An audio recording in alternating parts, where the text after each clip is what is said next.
Good morning, everybody. And if you've never been here before, my name is Ort, and we're going to be drawing space stuff today. Woo! In case you couldn't tell from my name, space is one of my favorite things. So I do like drawing it a lot, and I'm going to tell you some of the secrets behind how I draw it. Now, today we're going to be drawing on my my iPad with my Apple Pencil. But I'm going to reiterate, you don't need an iPad or Apple Pencil to actually be drawing this.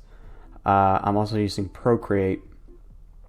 None of these things are required for the way that I draw things. So the only things that are really going to be necessary is a program that has layers, colors, some degree of opacity control, and a brush that has what would you say, kind of a soft brush texture. We're gonna say it in very general terms like that. So at some point I'm actually going to be using some custom brushes, but I'm going to provide you a link with where to download those from Procreate, if you want to use those. But you could actually quite easily replicate these if you wanted to, because they're not as complicated as they look, and I'll actually explain that later. So anyways, you might have let's look at one of my actual examples.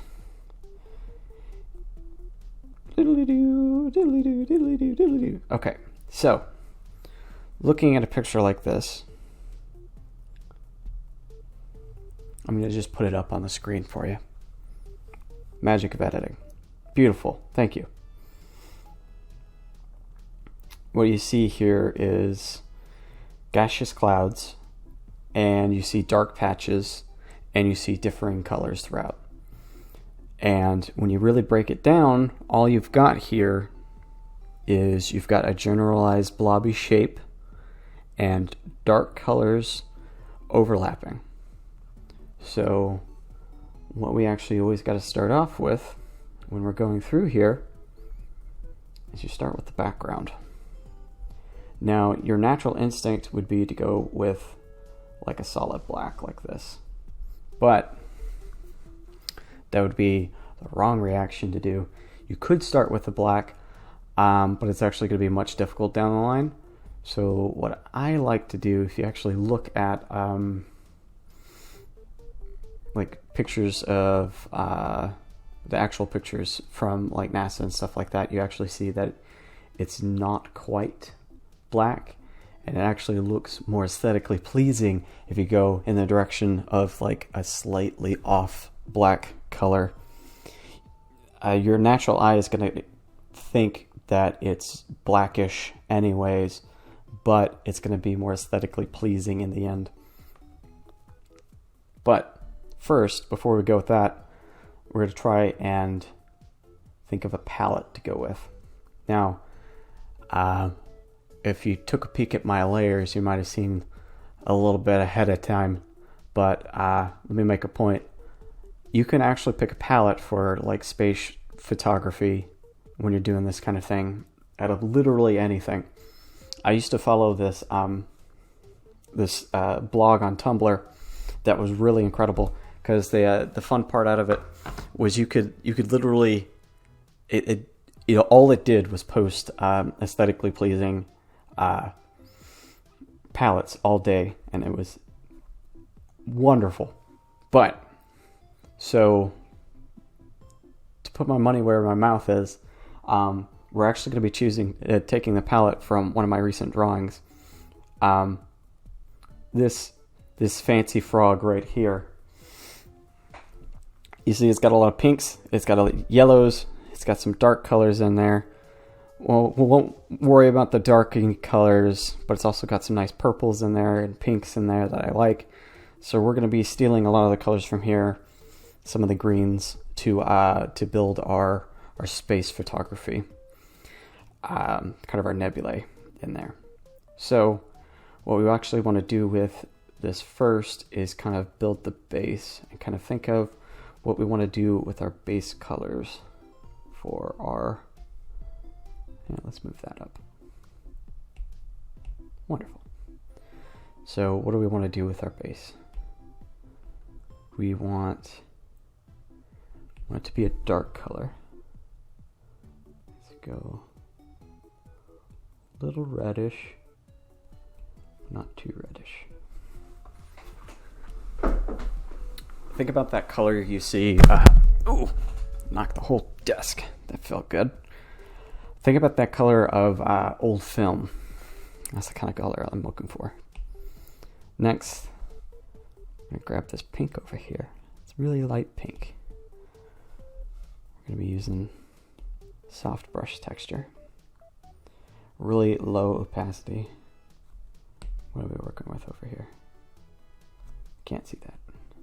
Like 16. Real low. Real big. What does that look like? Yeah, that'll be great. Up on this layer. So, what kind of... Let's see. Nebulae, they tend to like group out kind of weird globs over here. We'll kind of start off, look over that. We won't think about it too much. The more you think about it, the more you're going to overthink it. So next, what you want to do is, because it's such a low opacity, you're doing light touches as you're going over it, kind of varying the brush size. You're highlighting kind of already random light structures and making those kind of groupings of clouds of stars that have kind of formed naturally out of your random brush strokes. Don't worry if it looks too light right off the gate, because what you're going for is randomness and chaos. You know, kind of like the universe. So, what color are we grabbing next? We're going to grab this fun color over here because it's a little darker. Thanks, Roger. Bump it up just a little bit. When it's going to accentuate those little structures there a little bit. It's going to make things look a little bit more pink in the areas that we actually look through. We're going to actually grab. So, the fun thing about Nebula, when they drift, there tend to be big globs here and there. There tend to be smaller globs that form out from the main structure. So there's tend to be like weird little groupings here and there. Now if you want it to look super nice and realistic, see, the fun part here is the part that nobody tells you. So like, if you want it to look super neat, what you can do is actually grab a darker color like black.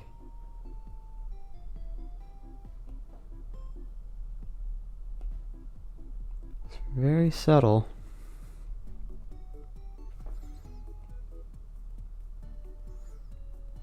It's actually, we need to lighten that up a bit.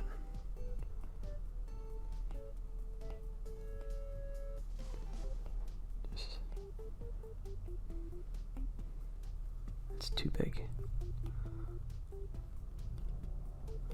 It's breaking up a lot of the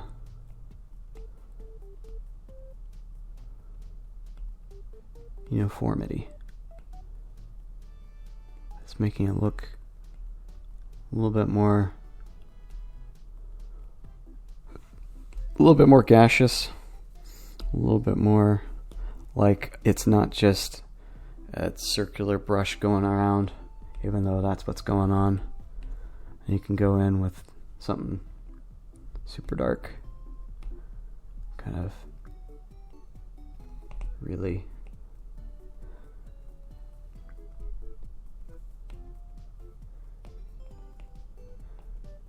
add in those dark spots there.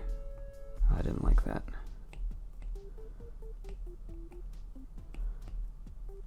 So, what are we doing next? Now that we got a lot of light, darkness into there, what are we going to add next? Well, we can add some light back into it. Let's go back to our friend over here. We're actually going to add some of this. It's not quite white, but almost. I'm going to add it around, not all of it, but some of the edges.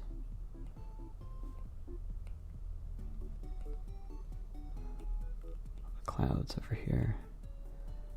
Just imagine that there's some weird dense pockets of light here and there. So the more abstract things are, the cooler things are.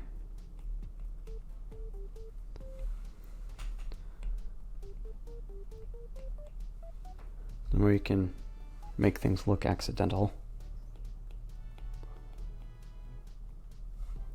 the more you can make things look like you know what you're doing. So, next, let's take a look at where we're at. So what we got is a fairly standard, it just kind of looks blobby, it looks kind of gray, it just kind of looks like it could be anything really. It doesn't really look like space, right? Because space has these interesting colors, it has all this weird dynamic to it, it's got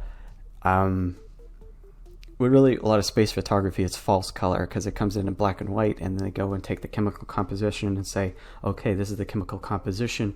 If it's this chemical composition, we actually tell you, oh, it would be this color, kind of a thing. So what we can actually do, it's actually why I picked this. It's got all these extra neat colors on top of it. We'll start with the less neat colors. We'll add in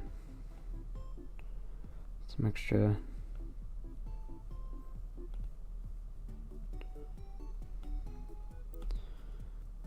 let's see, red. What is red? Sulfur?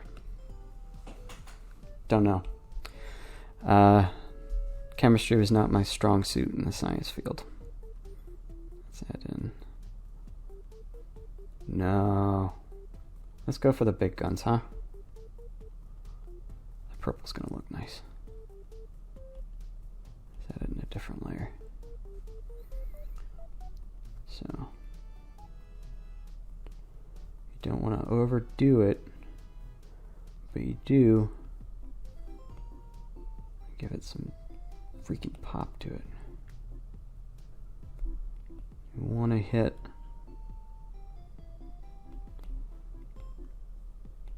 a lot of the areas that are a lot of gloomy, but not overpowering.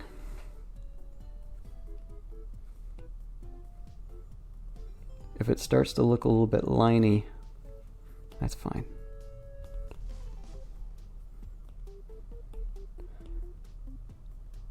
It's a fun thing about this whole thing. You can make it look a bit weird. Now, so you might be saying, or it still looks weird to me. Well, let's add another color.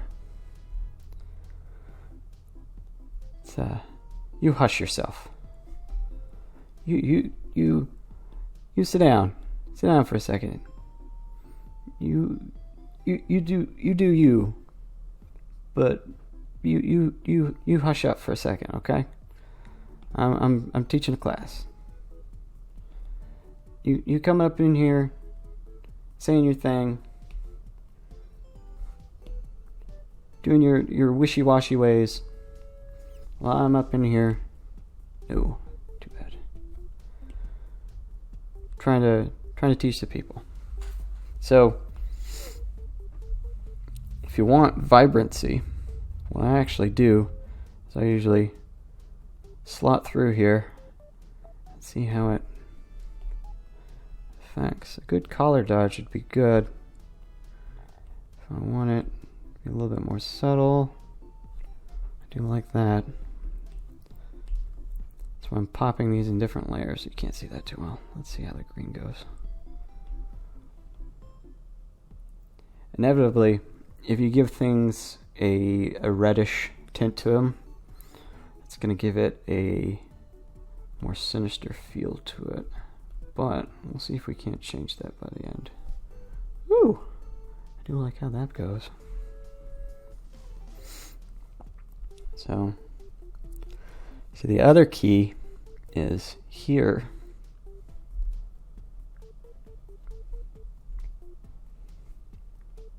Don't need much, but you do need stars.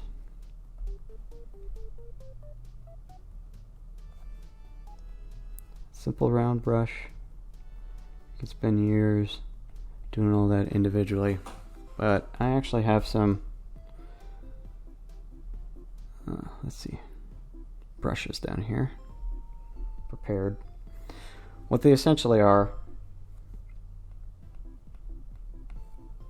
I'll show you on a black screen. I'll show you what these brushes do after a little. We'll come back after this.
Okay, so we've added a bunch more stars to our mix here.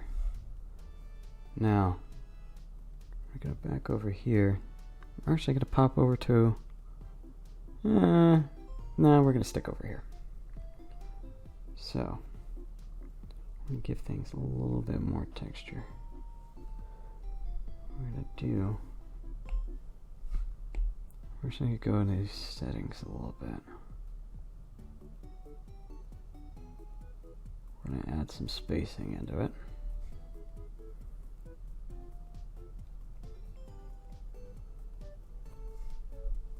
What layer are we on? We're on the second layer, that's fine. Alright. Spacing is going to give well, as you might imagine, some space in between our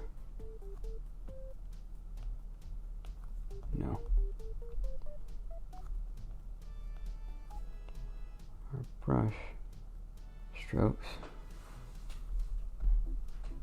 It's giving me some weird results though.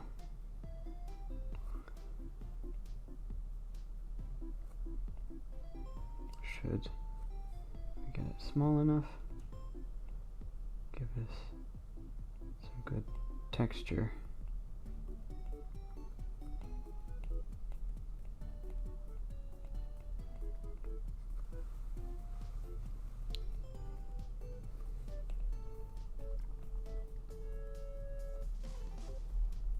End up looking like pockmarks a little bit, so maybe a little bit too much. There we go. That's more like it.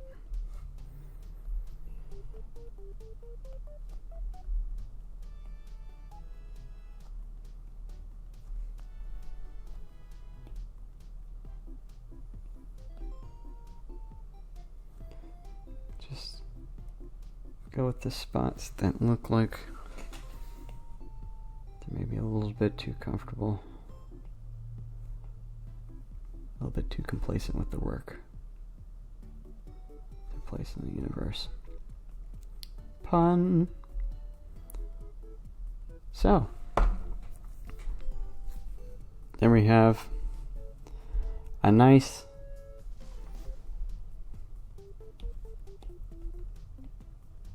oops.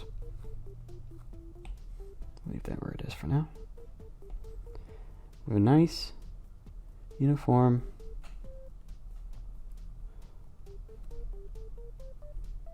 background. Ignore my terrible box.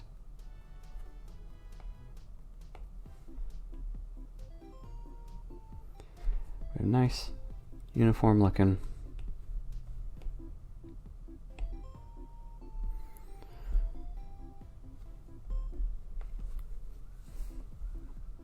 Nebula, made out of him. Snazzy little fellow. Turned out of some reds and some greens and a little bit of stardust. So, all you need is a little bit of some little bit of anatomy of how these work usually. There's always going to be a little bit of trailing off, but there's even in the trail off, it's not going to go uniformly out. There's still going to be a little bit of clumping out into the little bit ends. When you're placing your stars, there's always going to be more stars in the lighter areas because that's where the lighter areas are where more stars are going to be. I know that sounded backwards, but the bigger conglomerations of stars are going to produce more light, so therefore if you have brighter areas like over here, you're going to need more star clusters to be centered over there. Second, what you can do is you can take like you can put stars on the bottom layer underneath these layers that have like all the different effects on top of them, and you can put a layer over top of them that also have stars, so it kind of makes it look like it's between and throughout. That gives it a nice little effect. Secondly, pockmarking it with big stars with lens flare effects, or just pop a big one in there and then give it a little diffusion over top of it if you like. Throw little bits of color here and there. There's always different elemental compositions, so throwing the different colors out there always gives it a more realistic feel to it. Next, thank you all for coming. If you want to leave it here, you can. I'm just going to do a quick run through of what each of those little my star brushes and my actual nebula brushes that I have, which each one of them actually is, just to give you a little sample of what they are. So if you wanted to recreate them for yourself, you can actually do that. So what we're going to do, we're just going to go boop, boop, boop, boop, boop. Make all those invisible real quick. Hold on. Before we do all that.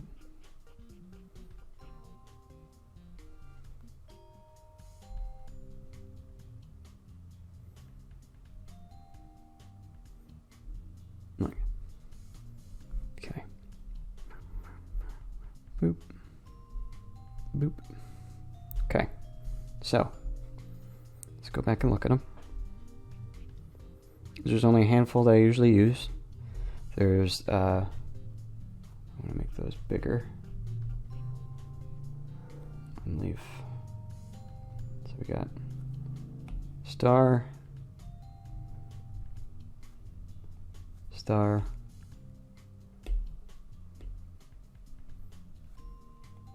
star, and then we got the star fields, which are, can't even see that. I don't even use it really. So let's pop out this one instead. Okay. Star field 2.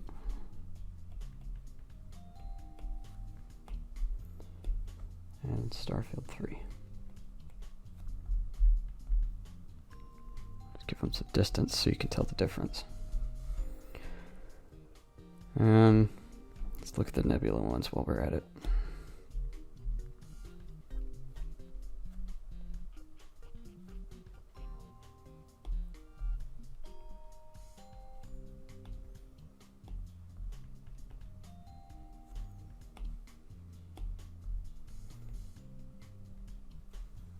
Okay, so we'll take a quick look. So if you look at, we'll look at the stars first. We got 3 different star brushes. They're all lens flare brushes, but they're all different variations of just the round brush. So this one, it's a round brush with that, and then it's got a little lens flare effect going on, and sort of just realized that was like a zodiac. We'll ignore that.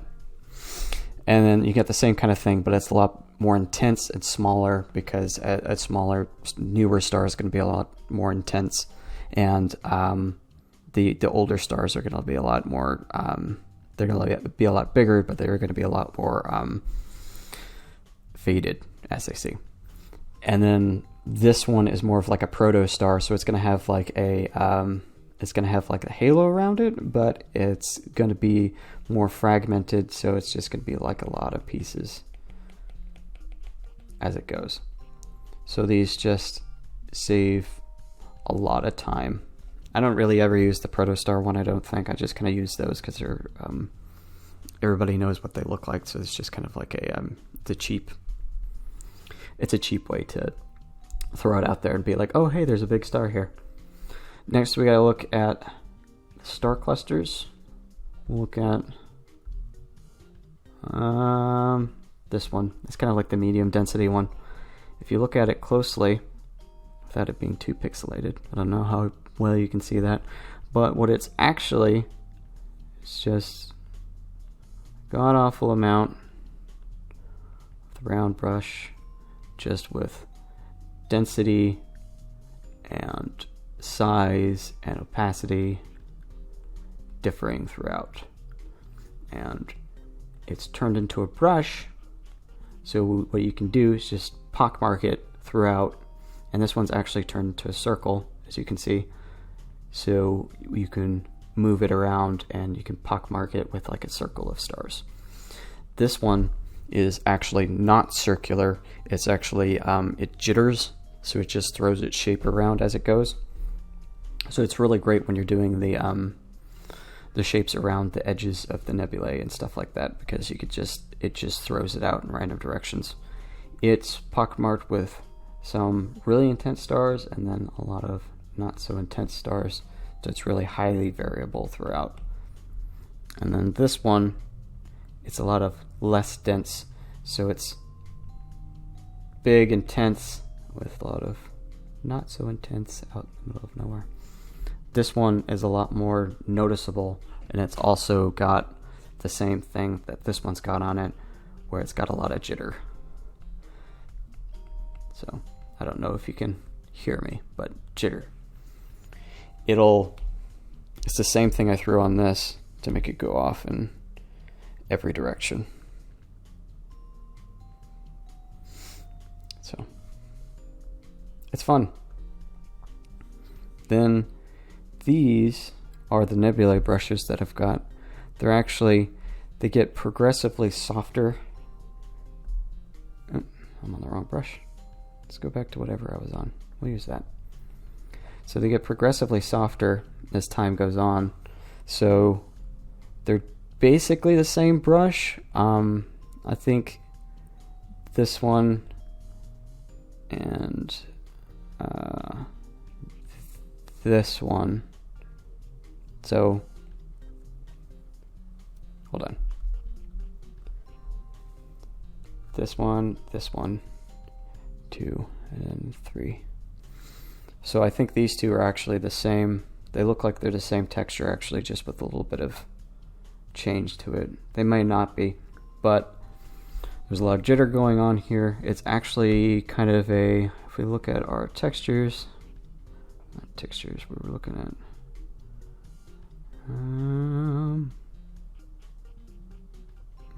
That's pretty close. I'm looking more for a nature thing. I bet you I can find something pretty similar.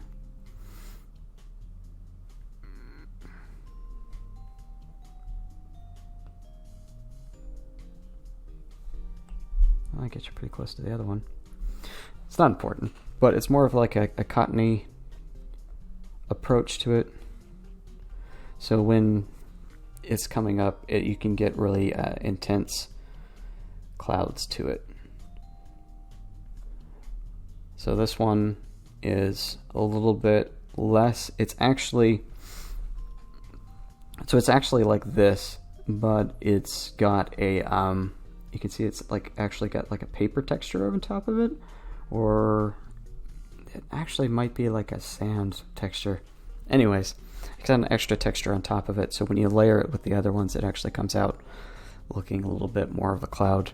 But on top of it, if it was by itself, it would look like a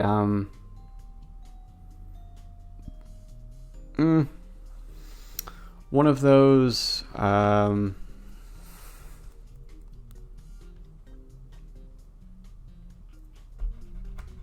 do you call them? One of those tablecloths that you get at the store that are really poorly made. And you got this one that's actually, I think it's built out of like a smoke texture, but you can see that it's a lot lighter and it's a lot spaced out. And then this one is it's a progressive of that one, where everything's a lot less dense, a lot more spaced out. So together, what you can do with all those is you can really easily build like a nebula structure together with them by just stringing them along into whatever shape you like, using the different densities to mix together.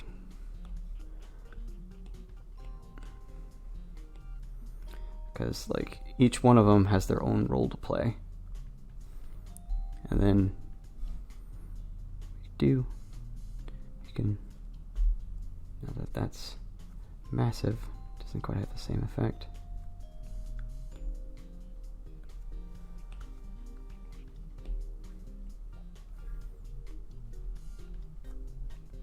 Oh, you need to be bigger than that. What you can also do is you can throw in, when you're building a nebula, especially, you can throw in stars of different colors, and you can look up what the different colors mean. You don't have to be that specific. you can just kind of have fun with it because it's space. You can do whatever. It's science fiction. It doesn't really matter in the end. You don't really have to take this scientific approach to it. But you can really just kind of have fun with it. But when you're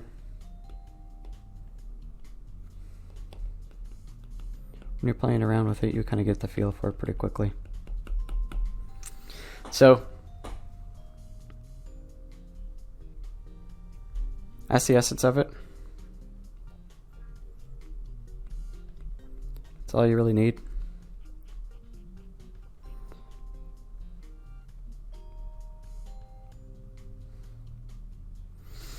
When you're drawing space, the most important thing to remember, don't take it too seriously.